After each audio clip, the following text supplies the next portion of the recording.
So let's just stop here. We're going to get to this player. Bones Hyland. The first one to talk about this was Jake Fisher of Yahoo Sports, saying that the Nuggets had begun to explore trades for Bones Hyland. Mark Stein followed up that report, saying that Bones Hyland has quickly become one of the most likely players to be moved at the trade deadline.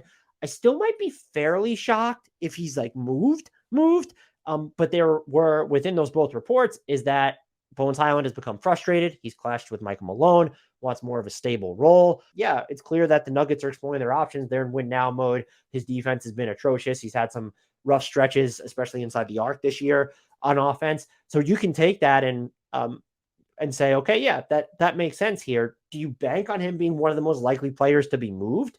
That feels like, is it benefiting him a little bit more than that? Because the Nuggets can't necessarily afford to sell low. They've played most of their best trade chips now. They have Hyland, they have Christian Brown, they have Peyton Watson, and then like it's a 2029 first that isn't guaranteed to convey because of their commitment to Oklahoma City. And so they have to be very particular and specific about who they go after in a Bones Hyland trade, which I guess we should talk more about Bones Hyland here in general. I don't know what he would end up being moved for. They want a bigger wing. Those aren't just like sitting around out there for them to get. Some people have, and I proposed this trade in my primer. It was from the Bulls side. Alex Caruso going back to Denver. They have the trade exception that's perfectly sized for him. I'd probably do it if I was Denver, and Caruso and Brown can both size up, but you almost make that trade out of the fear Bruce Brown's going to leave this summer, which he might. And that would actually factor into another question that we had from, was it Unbiased Pistons fan, or I can't even remember where it was from. So I apologize, but they asked how much is Bruce Brown going to get in free agency, and could he get 15 million-ish a year? This was no name for God. How much could Bruce Brown ask for as a free agent? 15 million more? I would say he's at least going to ask for the full MLE this season, which is going to put him, which is why, first of all, he's going to opt out. And that's the trouble with the Nuggets. So they have him on a player option at $6.8 million. They can offer him up to, if he opts out, 120% raise off of this salary is the max that they can offer him if they don't have cap space. That's really not going to cut it. We're talking about something that's still going to be under the $8 million range. If he gets the full MLE, he's going to wind up being at about like $11 million, I think, is where the full MLE is going to check in. Let's double check here. It's 11.4 million. And so I would say that's where he'll be at. What does benefit him is there are a few more teams that have cap space this summer than last. Not all of them are necessarily on a Bruce Brown timeline, but it wouldn't shock me if he was able to get maybe a shorter term deal in the range that was like 2 years and 30 million. And so the average annual value is higher, but it's shorter term there. A team like the Rockets, because they owe their pick to OKC next year, that they sort of try to get in on this bidding. I don't think OKC, their cap space team, would go after him. I don't think Orlando would go after him. The Kings, they could technically have cap space this year. So they could. That's if they renounce Barnes, though. The Spurs will have cap space, not really a Bruce Brown team. The Hornets, that's without PJ Washington, though. So I think he's probably going to end up, Indiana would be one. They could still have cap space this year. Miles Turner is going to eat into some of that, but I think they could still get up to, maybe they move Buddy Hield. Maybe they just even move TJ McConnell. So they could get some room. Are they a Bruce Brown team though? No. Which is why I would expect when you're looking at the teams with cap space, there's maybe like one or two I could see making an offer to Brown.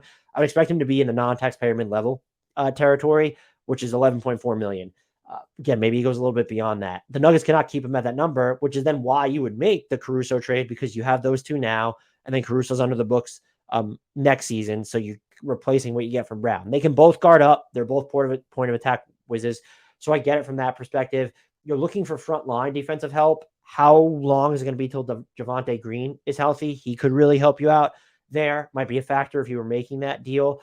Otherwise, because Bones makes so little, and the fact that the Nuggets don't have like a ton of other salary to pair him with, you're looking at Bones at 2.2 million this season.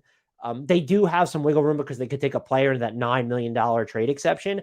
That's not, some of the better players that you're going to want are going to cost more than that when you're looking at bigger wings in particular. And so some people floated, well, could they get into the OG Anunoby sweepstakes? Let's just use that as a like a quick example. No, they can't, because let's even say they put Christian Brown and then their 2029 first on the table, in addition to Bones Hyland and Zeke Naji. Like, now we're talking about 3 players for one, and you've only like added up to less than $10 million in salary. You could step ladder your way higher with Ish Smith at 4.7, Jeff Green at 4.5, unless you're going to move an Aaron Gordon at 19.7 and then Michael Porter Jr. at 30.9. You're not going to move Murray or Jokic. It gets too hard to take back players of real value. I spent some time trying to figure out, could there be a match here with the Nuggets in Minnesota and Jaden McDaniels, and then also maybe Jalen Noel going back to Denver if they think he's going to leave. And so you kind of replace like the backup point guard spot with Bones. And if Minnesota's really worried about D'Angelo Russell leaving, they do get some scoring off the bench now. Maybe they don't have to trade D'Lo at the moment, or they trade him anyway. And then you sort of have Bones waiting as an heir apparent, but not even really, because you turn the offense over to Anthony Edwards anyway. Bones for McDaniels straight up isn't happening. The Timberwolves, as far as we know, put a 2 first-round pick bounty on Jaden McDaniels in trade talks with the Jazz for Rudy Gobert. So they treat him like the equivalent of 2 first-round picks. He does have another year of his rookie scale left after this, and you're going to be able to keep him via restricted free agency or an extension after that. The Nuggets would be the team that have to give up more, is my point. Does Bones Hyland and Christian Brown get it done for Jaden McDaniels? It's tough. If the Timberwolves were looking at rebuilding, maybe, but they're not. And so like it might take those 2 plus that 2029 first to get Jaden McDaniels out there based on fit. So could you rally a third team in there? But Jaden McDaniels is someone I looked at because he is still so cheap. What the Nuggets could technically do is move Bruce Brown in conjunction with Bones Hyland if they think they're getting someone back who replaces Bruce Brown. And so, like, would that be something that could get you Jaden McDaniels? Do the Timberwolves look at that? They could, in theory, be outside of the tax next year if they let D'Lo come off. And so then they would be able to give Brown the full MLE. They might even be, I mean, if they were going to get rid of D'Lo, I think they have a path to cap space, or a little bit of cap space if they really wanted to. Probably not enough to matter, though. So, but they could be under the tax. Does that give them a puncher's chance of being able to keep Bruce Brown? Like, they could get to it. Like, I have them in I'm looking, I haven't done the calculation yet, but they could maybe, if they got rid of D'Lo, they could really stretch it out and get to 12 million, which is just above the MLE. So you'd rather not jump through all the hoops. But if you can afford the MLE, is that something they would look at? You're losing a lot of size there, though, in Bruce Brown. But that's just like, that's what's so tough about the Bones Hyland situation. And the Nuggets also just don't have this dispensable larger salary to move off of. And I don't think that you should be trading him for a first round pick right now, again, unless you're then rerouting that as part of a different deal. And so I would disagree with the idea that he's one of the most likely players to be traded. I just think this is sort of, we're getting close to the trade deadline and steam is picking up. We very rarely see players on rookie scales who are this useful, even if you think he's a one-way player or just this microwave scorer off the bench, get moved like this so soon. And maybe it's more of a decision you make over the offseason after you go through the postseason.